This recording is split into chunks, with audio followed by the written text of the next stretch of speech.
नमस्कार दोस्तों। आप में से कई लोगों ने मुझे ईमेल्स करे, मैसेजेस भेजे कि सर मोदी जी ने भारत की जो छवि है वो पूरे दुनिया में उसको इंक्रीज किया है। लेकिन भारत के अंदर जो हमारी पकड़ है मेजर इश्यूज के ऊपर, वो पकड़ इतनी ढीली होती जा रही है कि नाउ लोगों ने गालियां निकालनी शुरू कर दी हैं हमारी गवर्नमेंट को, मोदी जी को। और वैसे भी मोदी जी को तो कटघरे में वो पिछले 20-22 साल से खड़ा कर ही रहे हैं। मोदी जी को फर्क नहीं पड़ता, ये लोगों ने बोलना शुरू कर दिया। मुझे हैरानी तब हुई जब मुझे कल दो फोन आए, एक बंगाल से आया और एक पंजाब से। मुझे वीडियोस उन्होंने शेयर करे कि सर देखिए, जहाँ जहाँ पर मुसलमानों की पॉपुलेशन 40% से ज़्यादा है, वहाँ पर लड़कियों को उठा के ले जाते हैं, उनका ग्रुप में जाकर वहाँ पर रेप होता है और कपड़े उतार कर, फाड़ कर, बोरियों में बांध कर उसके घर में फेंक कर आते हैं वो। और वहाँ के जो लोग हैं वो कुछ कर नहीं पा रहे, मोदी जी कुछ नहीं कर रहे, ममता बनर्जी ने तो वैसे ही कुछ करना नहीं है। दूसरा फ़ोन आया मुझे पंजाब से कि सर यहाँ पर भी रेडिकलाइजेशन इतनी ज़्यादा बढ़ गई है, भगवंत मान और केजरीवाल उसको बढ़ाता जा रहा है और मोदी जी को पता है कि क्या कुछ हो रहा है यहाँ पर, बट वो कुछ नहीं कर रहे।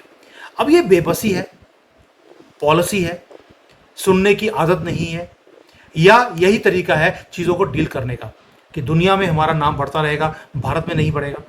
तो मैंने मंजरी जी से बात किया कि मंजरी जी कुछ समझाइए, क्योंकि लोग परेशान हो रहे हैं कि ये हमारे देश में हमारे साथ हो क्या रहा है। पाकिस्तान भंगड़े डाल रहा है, जो कुछ यहाँ पे देखते हैं वो नॉर्थ ईस्ट को कहते हैं हम अलग कर देंगे। हर रोज़ मैसेजेस आते हैं पाकिस्तान की तरफ से कि अब नॉर्थ ईस्ट आपको अलग करके देंगे, जैसे आपने बांग्लादेश को हमारे से अलग करवाया था। क्या ये जीतेंगे? हम जीतेंगे? डीप स्टेट जीतेगा? क्या होगा? इस सब मुद्दों के ऊपर डिटेल में बात करते हैं, क्योंकि ये क्वेश्चन आपका है और आपके क्वेश्चंस को आंसर देना ये हमारा फर्ज भी है। मंजर जी, जय सिया राम। एंड क्विकली, ये हो क्या रहा है दुनिया में बल्ले बल्ले और देश में थल्ले थल्ले? जय सिया राम। वोट किसने दिया या वोट देने कौन मोदी नहीं जी। गया था? ना ना ना ना ना ना, जस्ट लेट मी फिनिश ना। जब आप अपनी रिस्पॉन्सिबिलिटी को तो सबसे पहले उठा करके वो जिसे कहते हैं ना लॉकर में रख देते हैं। ओके, पहला रिस्पॉन्सिबिलिटी हर एक बंदे की, ये लोकतंत्र है, मोदी डिक्टेटर नहीं है। अभी मोदी अगर बंगाल को ओवरराइड करेगा ना, तो जो आज मोदी से सवाल कर रहे हैं कि बंगाल में कुछ नहीं करते, तो वो आकर के पलट के सवाल करते हैं ये क्या कर दिया। यही लोग करेंगे ना। तो देखिए, हर एक को सेटिस्फाई नहीं कर सकते मोदी। आपकी सबसे पहली रिस्पॉन्सिबिलिटी, आप वोट देने क्यों नहीं गए। आप वहां पर इस तरीके से बल्क में आप लोग डिसाइड करते कि ठीक 10 बजे हम सब निकलेंगे और सब निकलते। तो अगर एक साथ लाख लोग सड़क पे आ जाएं तो कुछ 100 गुंडे कुछ कर सकते हैं? नहीं कर सकते। ठीक है, तो आपने पहले तो अपनी ताकत के बारे में सोचा नहीं, उसका प्रयोग नहीं किया, आपने वोट दिया या आम आदमी पार्टी को दे दिया। मोदी क्या कर ले, ये लोकतंत्र है। आप ही को लोकतंत्र चाहिए ना, आप ही को राजा महाराजा हटाने थे। ठीक है, सब तो आपको चाहिए, लेकिन जिम्मेदारी सारी मोदी ले, गलती सारी आप करें, ये नहीं चलता। वंस एंड फॉर ऑल ये नहीं चलता है।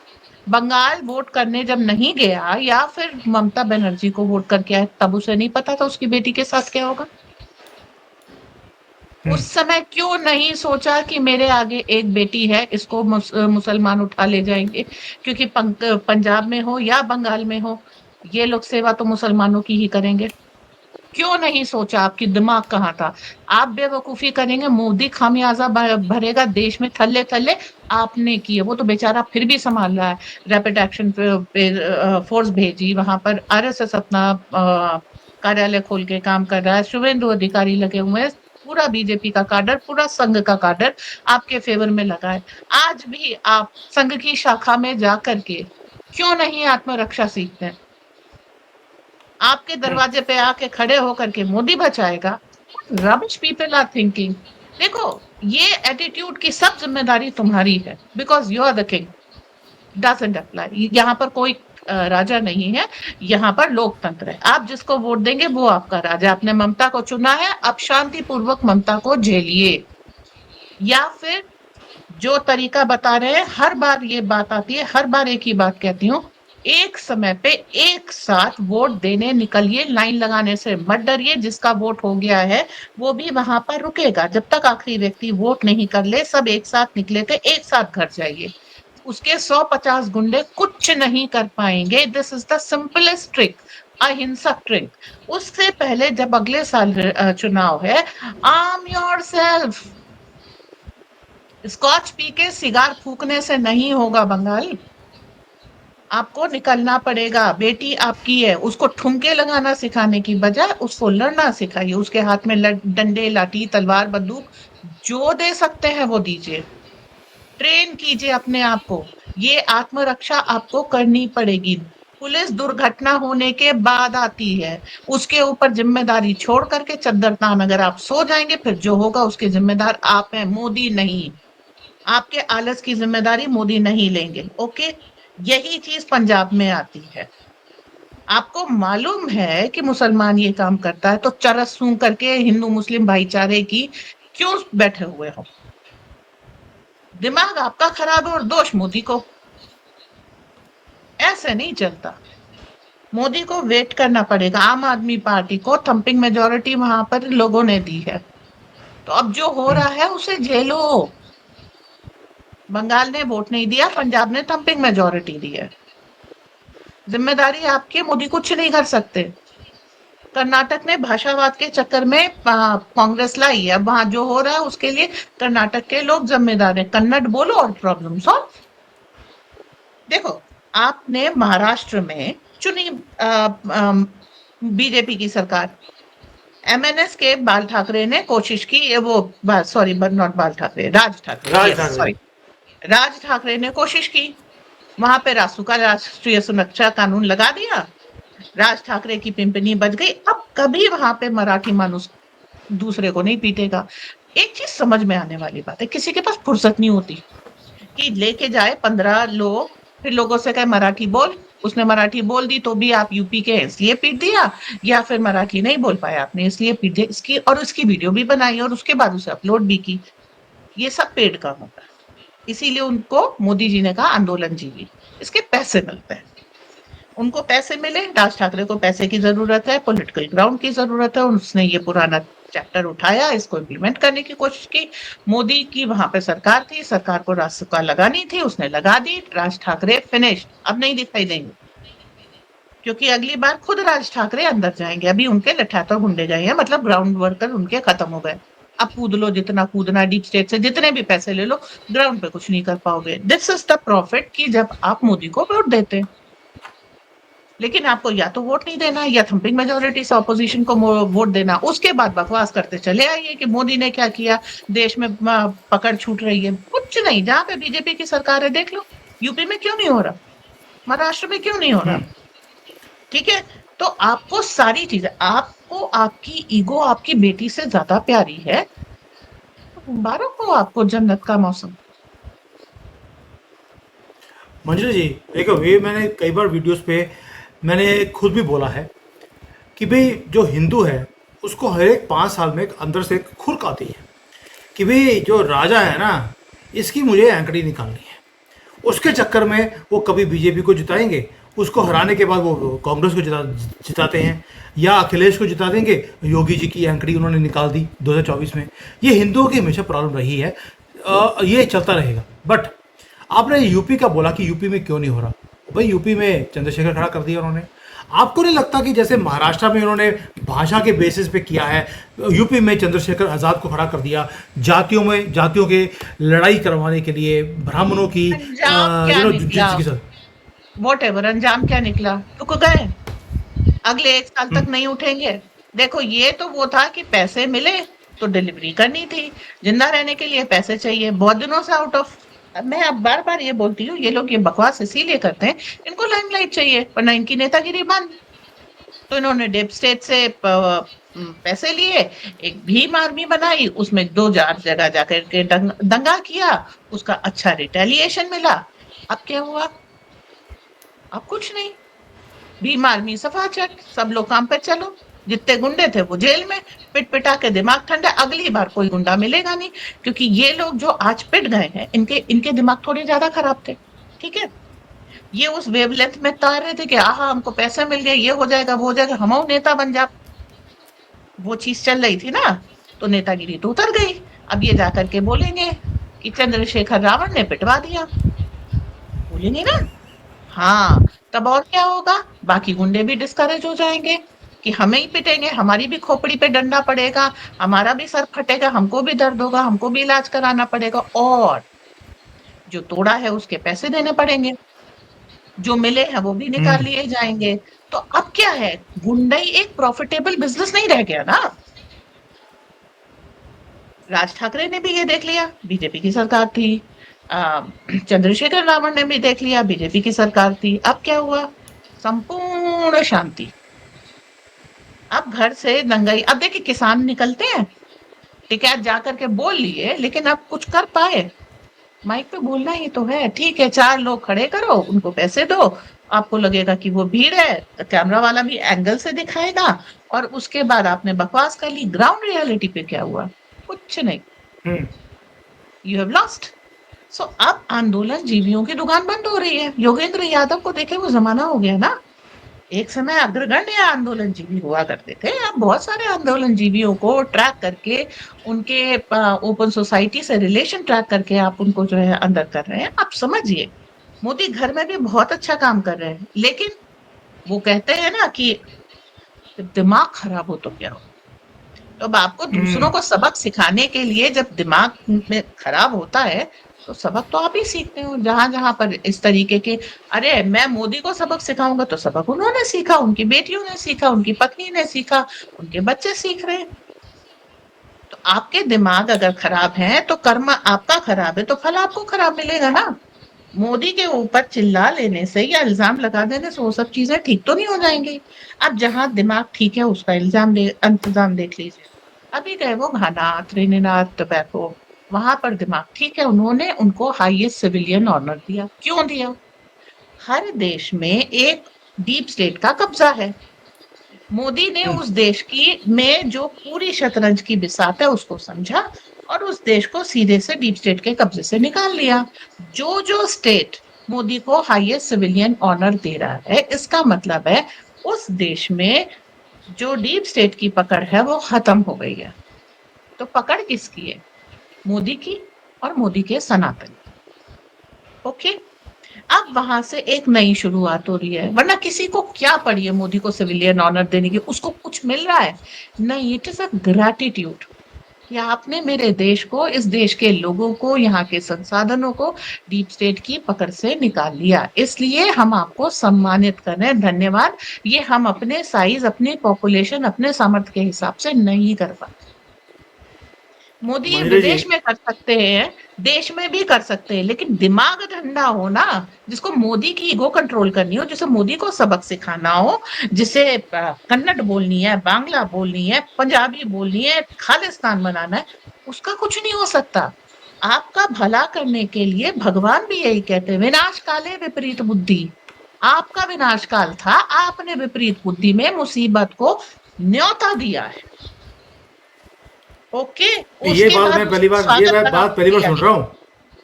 जो आप बोल रही हैं ये मैं पहली बार सुन रहा हूँ कि भाई जो 22-23 कंट्रीज ने हाईएस्ट सिविलियन अवार्ड दे दिया, वो इसलिए दिया है क्योंकि मोदी जी ने उनको चंगुल से निकाला है। एंड जब मैं देखता हूँ पूरी लिस्ट को, तो बिल्कुल बात सही बैठती है कि ये सारी कंट्रीज को आपने एक एक कर कर उनकी इन्वेस्टमेंट्स को अपने कंट्री में लगवा लिया, और उनको आपने जो उनकी ज़रूरतों की चीज़ें थी वो आपने उनको पहुंचानी शुरू कर दी, आपने उनको इंडिपेंडेंट कर दिया। और वो सारे के सारे, yes there is a gratitude, not towards Modi but towards Bharat, कि ये हमने उनको डीप स्टेट के नो, चंगुल से इट निकाला इज है। टुवर्ड्स बिल्कुल। Modi. No, it is towards Modi. यहाँ आपको ये भारतीय करने नहीं गए थे, उनके अपने दिमाग खराब है। मोदी करने गए थे, ये ग्रेटिट्यूड मोदी का है। इसके बाद मोदी अपने आर्सेनल उनको दे रहे हैं कि आगे अपनी रक्षा आपको स्वयं करनी होगी। हर जगह मैं नहीं आऊंगा बचाने। ये जो त्राहिमाम सिंड्रोम है ना, इससे जनता को बाहर लाना वो विदेशों में लेके आ रहे हैं। हर समय त्राहिमाम त्राहिमाम करते हुए मेरे पास मत आओ। ये रहा पिनाका, अपनी रक्षा खुद करो। ये रहा ब्रह्मोस, अपनी रक्षा खुद करो। ये मोदी कर रहे हैं। हर जगह दुनिया को आम करें। यहाँ पर भी अग्निवीर चलाया है, लोगों ने नहीं भेजा जब तक उसमें 23 लाख रुपए मोदी ने नहीं ऐड किए। ओके। तो तो आप समझिए यहाँ पर दिमाग खराब, खराब दिमाग का किसी के पास इलाज नहीं है, ब्रह्मा के पास नहीं है, विष्णु के पास नहीं है, महादेव के पास नहीं है। पॉइंट टेकन, पॉइंट अंडरस्टूड कि यस, जैसे मोदी जी बाकी कंट्रीज को हथियार दे रहे हैं, उनको अपनी आत्मरक्षा करने के लिए उनको बोल रहे हैं भैया अपनी रक्षा खुद कीजिए, ये डीप स्टेट आपकी रक्षा नहीं करेगा। वही मैसेज वो भारत में भी दे रहे हैं। आप देख लीजिए बंगाल में, पंजाब में क्या कुछ हो रहा है। यस, मंजरी जी ने बोला कि यूपी सब कुछ सही है, वहाँ पर सबसे ज़्यादा जिहादी हैं दुनिया के, यूपी के अंदर उसको सीधा किया हुआ है। महाराष्ट्र में जब तक कांग्रेस की गंदी सरकार थी तब तक आप हाल देख लीजिए वहाँ पर क्या था और आज वहाँ पर क्या हाल है। और बंगाल के अंदर मंजरी जी बोलती हैं कि वहाँ पर आप ही की गलती है, मान लिया। लेकिन मंजरी जी जैसे वहाँ पर डेमोग्राफी चेंज हो चुका है 50% से ज़्यादा, अब वहाँ पर मुसलमान आ गए हैं, वो भी बांग्लादेशी सारे, जिनका मकसद ही एक है कि जो बांग्लादेश को उन्होंने कूड़े का ढेर बनाया था अब उन्होंने बंगाल को भी बनाना है, क्योंकि इनको खुशी मिलती है, वहीं पर कंफर्टेबल फील करते हैं गटर में। तो ये लोग बोलते हैं कि सर ये गटर में रहने वाले लोग हैं, ये कॉकरोचों की तरह हैं। मैं तो आपको पता है मैं कभी ये चीज़ें बोल नहीं सकता। तो आपको लगता है कि बंगाल कभी भी मोदी जी सकते? 80 कार्यालय आरएसएस ने जीते हैं, खोले हैं। आप समझिए आरएसएस से सब लोग नफरत क्यों करते हैं। राजीव गांधी के हत्यारे माफ कर दिए, इंदिरा के हत्यारे माफ कर दिए, गांधी के हत्यारे को बेटा तुम क्यों नहीं माफ कर पा रहे हो? वो क्योंकि इसलिए नहीं कर दिमाग पा रहे के मंजरी जी, नहीं इसलिए नहीं कर पा रहे क्योंकि उनको लगता है, कांग्रेस को भी लगता है कि जब तुम गांधी को, गोडसे से गुस्सा सबको यही सी बात का है, जब गांधी को गोली मारी थी तो साथ में नेहरू था, उसको क्यों नहीं मारी? जी नहीं, गांधी से इसलिए आप गांधी के हत्यारों को माफ नहीं कर पा रहे हैं, क्यों? वो दिमाग ठीक कर देते हैं। आपको सालों लगते हैं गांधी बनाने में और एक गोली लगती है गांधी को निपटाने में, इसलिए गांधी के हत्यारों को माफ नहीं किया जा सकता। उसने पूरे देश की मानसिकता बदल दी। अगला चुनाव कांग्रेस हार गई थी, ये बात अलग है। धांधली करने में नेहरू माहिर था। कोई भी इलेक्शन कांग्रेस कभी नहीं जीती है। आप इतनी ब्रूटल मैसेकर वाली आजादी, आजादी क्या मतलब, आपने भारत का बंटवारा किया, उसमें हिंदुओं को इतना नरसंहार हुआ, उसके बाद कांग्रेस को कौन वोट देगा? या तो वोट नहीं देगा, या फिर तो पटेल को हटा के नेहरू आए और उसके बाद जब चुनाव कराए उसमें भी सारी धांधली की।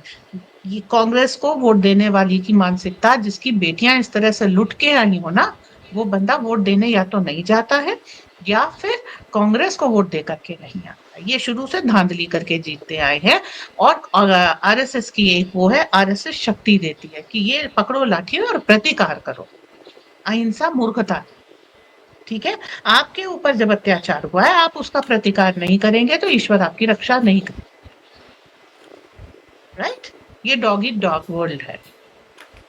तो यहाँ पर आपको अहिंसा से काम नहीं चलेगा, क्योंकि परोक्ष या प्रत्यक्ष यहाँ पर हिंसा होती है।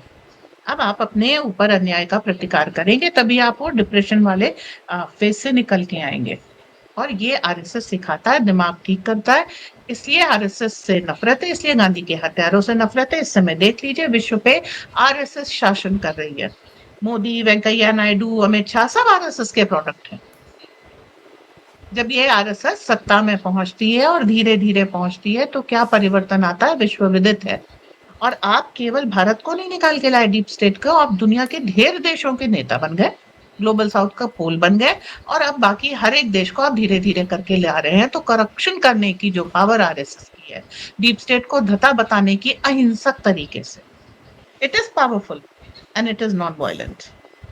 तो इसको जो है निकाल के स्टीयर करके सही रास्ते पे लाने की जो शक्ति आरएसएस की है, मोहन भागवत की है, उसको सलाम। और इसलिए उनसे नफरत की जाती है। इसलिए कांग्रेस को मुसलमानों से खतरा नहीं है, उसके संपूर्ण राज्य को राष्ट्रीय स्वयंसेवक संघ से है। क्योंकि जब संघ ने सत्ता संभाली अटल बिहारी वाजपेयी के साथ, उस समय से अब तक कांग्रेस विनाश की तरफ जा चुकी है। तो कांग्रेस को खतरा सचमुच आरएसएस से, हिंदू राष्ट्रवाद से है, क्योंकि तब उसकी रोटियां नहीं गलती हैं। मुस्लिम तुष्टीकरण करने से वो सत्ता में आती है, पर वैश्विक हिंदू राष्ट्रवाद से आप सत्ता विहीन हो जाते हैं। इसलिए आवश्यक है डर उनको वाकई हिंदुओं से, हिंदू एकता से है।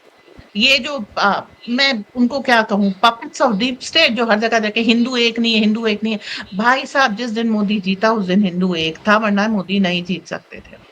ओके। हम्म। सो हिंदू एकता है, हिंदू के शमशान एक है। आप शिया को सुन्नी के मुसलमान में शमशान में नहीं दफना सकते, प्रोटेस्टेंट को कैथोलिक के शमशान में नहीं दफना सकते। हमारे शमशान भी एक, पनघट भी एक, मंदिर भी एक, सब कुछ एक। और बाकी difference of opinion has to be there, individuality दर्शाता है, इसीलिए हम अनेकता में एकता कहते हैं। तो ये बकवास बंद की जाए, हिंदू एक हो जाए। हिंदू एक है, अगर चंद्रशेखर रावण और लालू जैसे लोग हिंदुओं को बांटे ना, हिंदू एक है। बस सवाल ये है, आप लोग उसको अकेला छोड़ दें। जब आप लोग दूसरों से पैसे लेकर के आके ये सब हरकत कराते हैं तो पिटाई करना जरूरी हो जाती है, क्योंकि वो कहते हैं ना, भूतों को बातें नहीं समझ में आती, लातों के भूत बातों से नहीं मानते। तो लाते जब लगाते हैं तो बातें समझ में आ जाती हैं। ये मजबूरी है, क्या करें। तो जो भी नहीं, मोदी कर रहे हैं इंटरनेट। हाँ। मैं तो चाहता हूँ कि जो ये बातों के भूत लातों से मानेंगे, तो ये लातें जब पड़नी ही है, जब मारनी ही है, तो अच्छी तरह से मारो ना यार। क्यों ऐसे अच्छी तरह से आराम पढ़ी से, ना। आप ना नहीं प्यार नहीं से। नहीं, देखिए, यहाँ पे ये जो अहिंसावादी गधे हैं ना, ये बीच में आ जाते हैं। हो, दो डंडे मार दिए, एक मारना था, धीरे से मारना था। ये आ जाते हैं ना बीच में, इनका भी तो ख्याल रखना है। इसलिए क्यों आन ख्याल रखना दंड है? को तो नहीं गोसाई।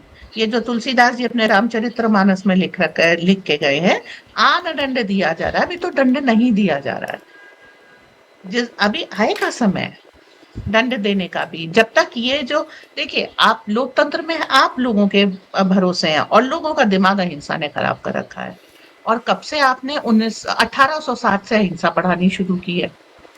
इससे पहले आप बौद्धों ने पढ़ाई, जैनियों ने पढ़ाई, और उसके बाद मुसलमानों ने पढ़ाई, उसके बाद डीप स्टेट पढ़ा रहा है।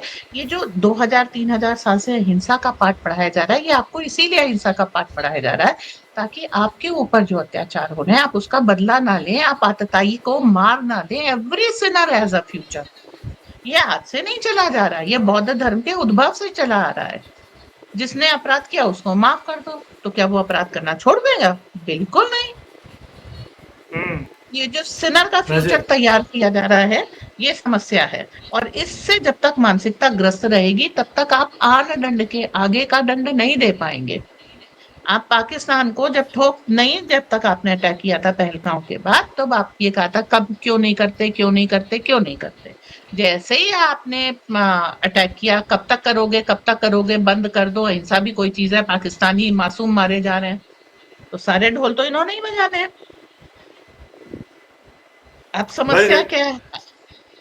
अब वो क्या है, पीओके क्यों नहीं लिया, पाकिस्तान खत्म क्यों नहीं कर दिया? क्योंकि भांड लोगों को खाली गाना गाना है। उनको एक टॉपिक दे दो, रट्टू तोते की तरीके से बजते रहेंगे, रिप्ले, ऑटो रिप्ले पे। उनको न्यूक्लियर एटमी धमकी खत्म करनी थी, आतंकी ठिकाने खत्म करने थे, अपना उद्देश्य पूरा किया, वापस आ गए। एग्जिट पॉलिसी कोई चीज होती है, इंडेफिनिट युद्ध में रशिया फंसा है, आप फंस सकते थे, उससे भी ऑब्जेक्शन है। You have to decide. ये सास बहू वाला सीरियल अब सारी दुनिया में चल रहा है, मतलब भारत में चल रहा है। ये किया तो क्यों किया, नहीं किया तो क्यों नहीं किया, तो आप कुछ तो लोग कहेंगे, लोगों का काम है कहना। कहाँ तक बेफालतू की बातों पे ध्यान देंगे? सो सो आज जो निष्कर्ष यही है कि ऐसा नहीं है कि मोदी जी की बाहर बल्ले बल्ले और घर में थल्ले थल्ले, थल्ले थल्ले यहाँ पर जिहादियों की है, और अपोजिशन के जो ये सारे टट्टू हैं जो डीप स्टेट से पैसे लेकर हमेशा कोई ना कोई गंद डालने की कोशिश करते हैं ताकि कटघरे में मोदी जी को खड़ा किया जाए। अगर मोदी जी को इतने कंट्रीज को डीप स्टेट के चंगुल से बाहर निकालना आता है, तो अपने देश को भी निकालना आता है। महाराष्ट्र में या बाकी जगह पे, यूपी में, जहाँ पे भी बीजेपी की सरकार है, आप देखिए वहाँ पर हर चीज़ कंट्रोल में है, लॉलेसनेस नहीं है। ये वही स्टेट्स थे जहाँ पर निकलना इम्पॉसिबल था। आज जिहादियों का बाहर निकलना इम्पॉसिबल हुआ पड़ा है। तो चॉइस हमारे हाथ में है। ये है कि हम अपनी चॉइसेस को वो सही तरह से यूटिलाइज नहीं करते, तो बाद में रोना भी हमें ही पड़ता है। लेकिन हम अपनी रिस्पॉन्सिबिलिटी को मोदी जी के या किसी और के सर पे मोड़ देते हैं कि भाई इन्होंने क्या किया। क्वेश्चन सिंपल ये था, आपने क्या किया? क्या आप अपने राजा के साथ खड़े हुए, या अपने छोटे छोटे स्वार्थ जो आपको दिखाए जाते हैं, 1 लाख रुपए मिल जाएंगे, 3,000 रुपये महीने मिल जाएंगे, उसके चक्कर में आप फंस जाते हैं। चॉइस आपकी है।